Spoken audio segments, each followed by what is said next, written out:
asalaamaaleykum yéen mbokk internet yi nga xamante ni yéen a baaxoo di suivre seen chaîne Lion SN tey nag ñu dikk ak yéen ci xibaar bu yees ñeel kii di Ousmane Sonko moom le leader de Pastef gannaaw ba mu àddoo ci arrestation journaliste bii di Pape Alé Niang moom nag muy xamle ni kii di Pape Alé Niang dañ ko njëkk a toppee dans un premier temps le fait que mu divulgué benn document wu police nationale boo xamante ne dafa am benn leader muy moom Ousmane Sonko bu ko génnee ba noppi waaye yemuñu ci rek ñu toppeewaat ko benn document boo xam ne dafa ñeel les sapeurs pompiers ensuite. ñu ñëw ne moom Pape Alé Niang dafa sàcc benn document boo xamante ni dafa confidentiel loolee yëpp nag moom leader de Pastef xamle na ni Pape Alé Niang wax na ko te avoué na lu leer mooy maanaam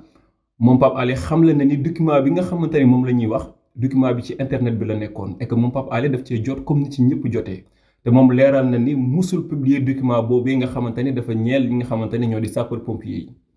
moom yemu ci rek moom Ousmane Sonko ndax xamle na ni ñoom ñi nga xamante ne ñoo fare ci nguur gi ànd ak ñi nga xamante ne ñoo di justice ñoom nag bi ñu constaté woo ba noppi ba xam ne moom Pape Alé Niang amul dara luñ ko mën a toppee loo xamante ne lu dëgër la ci lañ daal di jàll rek ci li nga xamante ni mooy liñ koy toppee léegi nii. te moo di le rapport interne de la gendarmerie bi nga xamante ni moom Ousmane Sonko jàpp na ni dafa fësal lépp li nga xamante ni mooy complot bi nga xamante ni état bi mi ngi ko doon teg ndax ñoom xam nañ ni bis boo xamante ni topp nañu boobule document ñoom ñëpp seen ay mbir dana leer. waaye Ousmane Sonko xamal na leen ni téye boobu ñu bëgg a téye Pape Alé Niang c'est peine perdue ndax document bi moom Ousmane Sonko am na ko te ñëpp jot nañ ci ba noppi waaye yemu ca rek mu xam leen ni moom Pape Alé Niang victime la rek ci li nga xamante ni mooy état bi bêtises yi nga xamante ni mi ngi koy def boobu ba léegi. ak seen volonté wu jàpp képp koo xamante ni da ngay jéem a jóg di wax loo xamante ni àndul ak ñoom li ñu bëgg.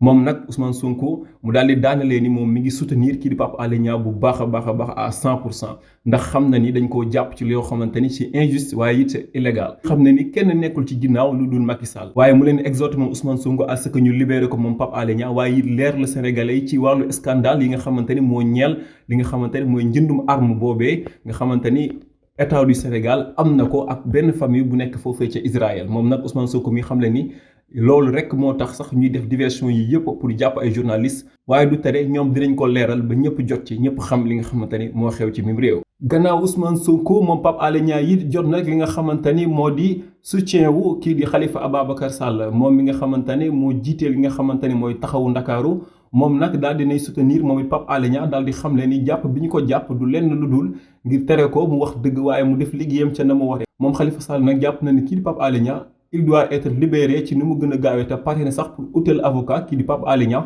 bu ko defee ñu bàyyi ko ci ni mu gën a gaawee ndax jàpp na ni liggéeyam dong lay def te jàpp na ni dossier bi c'est un dossier politique état bi jublu ci lu dul jëm ko faagaagal bu ko defee révélation yi nga xamante ne mi ngi koy def te arrangé wu leen mu daal di koy arrêté. ci même siège bi nag kii di Barthélémy Dias moom it daal nay soutenir Pape Alé Niang daal di wax ni free Pape Alé Niang maanaam libre Pape Alé Niang moom nag yamu ca Barthélémy Dias xamle na ni nañ continuer vers l'essentiel te fexe libéré lu kii nga xamante ni moo di journaliste bi di Pape Alé Niang. ba tey lu ñeel Ousmane Sonko moom la leader de Pastef daal di nañuy déféré li nga xamante ni mooy 5 gardes du corps yi nga xamante ni arrêté woon nañ leen le 3 novembre passé bi nga xamante ni rek moom Ousmane Sonko mi ngi waroon jàkkaarloo ak le juge Maham Diallo moom nag bu mu duggee ci bureau bi rek la ñu arrêté 5 gardes du corps yi daal di leen yóbbu foofee ca Saly boobu ba léegi nag ñoom ñu ngi woon en garde à vue waaye tey ñu xam ne rek ni. procureur Mbour daan na leen di mujjee déféré au parquet. ñoom nag 5 yi seen ay avocat li ñu xamle woon rek mooy bi nga xamante ni ñu ngi leen doon jël si kenn joxu leen li nga xamante ni moo di convocation dañoo ñëw rek cueillir leen daal leen di yóbbu ñoom nag ñu jàppoon ni mbir moom provocation la woon ak fexe